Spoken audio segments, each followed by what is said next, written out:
আমরা হাইনি চিকেন বানাবো। হাইনি চিকেনের জন্য আমাদের কী কী প্রয়োজন? একটা আস্ত মুরগি লাগবে, চামড়া সহ, ভালো করে কেটে ধুয়ে পরিষ্কার করে নিতে হবে। তারপরে একটা পাতিলের ভিতরে আমরা মুরগিটা দিয়ে দিব। মুরগির ভিতরে আমরা নর্মাল পানি দেব, মুরগিটার জন্য পাতিলটার ভিতরে ডুবে যায় একদম, কারণ ডুবে গেলে মুরগিটা সেদ্ধ করতে হবে, কারণ এটাতে আমাদের আবার রাইস রান্না করতে হয়। মুরগির জন্য লাগবে আমাদের চিকেন কিউব 2টা প্যাকেট। 2টা প্যাকেটের ভিতরে 4টা চিকেন কিউব থাকে, 4টা দিয়ে দিবেন। তারপরে 1 টেবিল চামচ আদা বাটা, 1 চামচ রসুন বাটা দিয়ে দিবেন। দিয়ে সামান্য একটু তেল দিবেন, সয়াবিন তেল।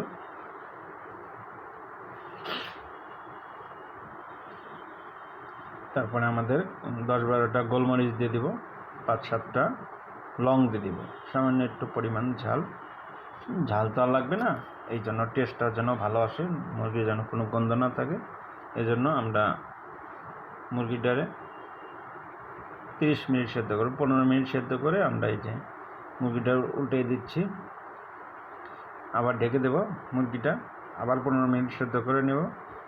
15 মিনিট পরে ঠিক এই যে দেখেন মুরগিটা হাফ পানিটা হাফ হয়ে গেছে, কারণ আমাদের এই ফাঁকে আমরা মুরগিটা উঠে নেব, কারণ এখানে আমাদের মুরগিটার কোনো আর কাজ নেই, কারণ সেদ্ধ করা হয়ে গেছে। মুরগিটা এই পানিটা দিয়ে আমরা আবার পোলাও রান্না করব।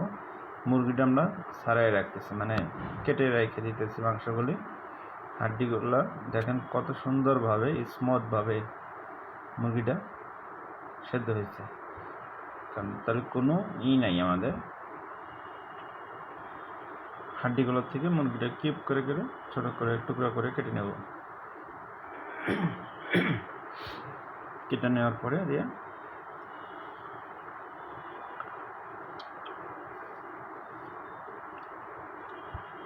সুন্দর করে কেটে নেবেন, কোনো হাড্ডি গুড্ডি জান থাকে না। দেখেন আমি সুন্দর করে কেটে নিচ্ছি।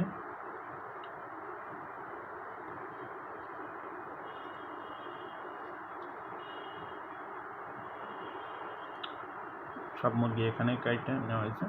আমাদের রাইস রান্না করা লাগবে। আমি 1.5 পট চাউল নিয়েছি, আমরা 3-4 জন মানুষ খেতে পারবো এরকম ভুজ। 3-4 জন মানুষের জন্য আমাদের 1.5 পট চাল, 3 কাপ পানি।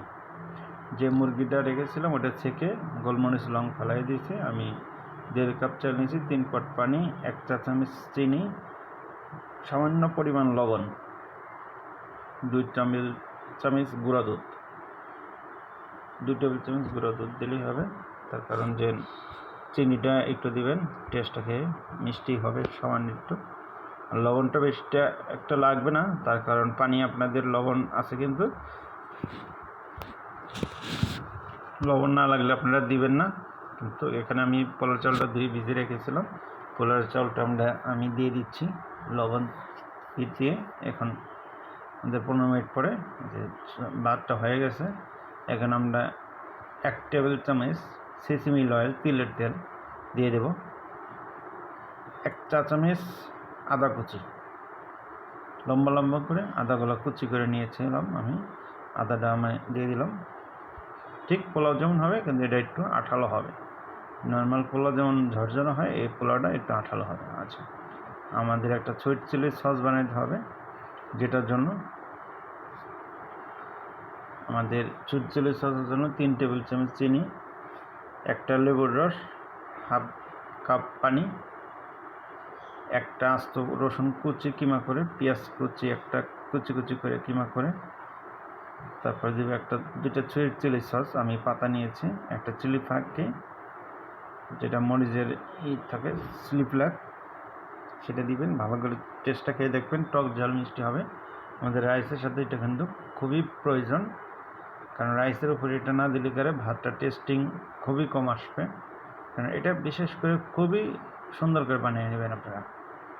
আমাদের সুইট চিলি সসটা রেডি, সুইট চিলি সস আমাদের রেডি হয়ে গেছে।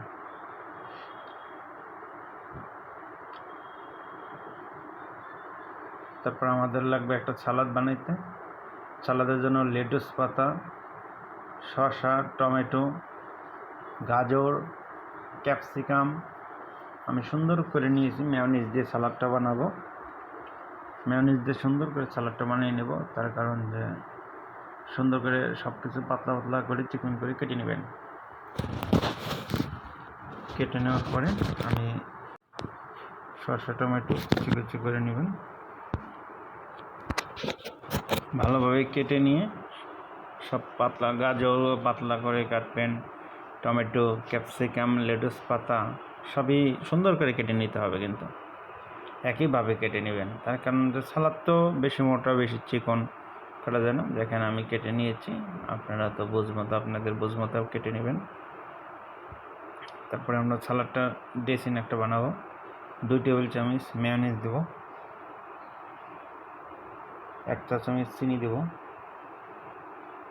সামান্য পরিমাণ লবণ দেবো, সামান্য একটু টমেটো সস দেবো, সামান্য পরিমাণে একটু গোলমরিচ দিয়ে দেবো, সামান্য একটু লেবুর রস দিয়ে দেবো। এরপরে আমার মেয়োনিজটা রেডি। এখন আমি সব কিছু শসা টমেটো সব কিছু একসাথে মিক্স করে নেব।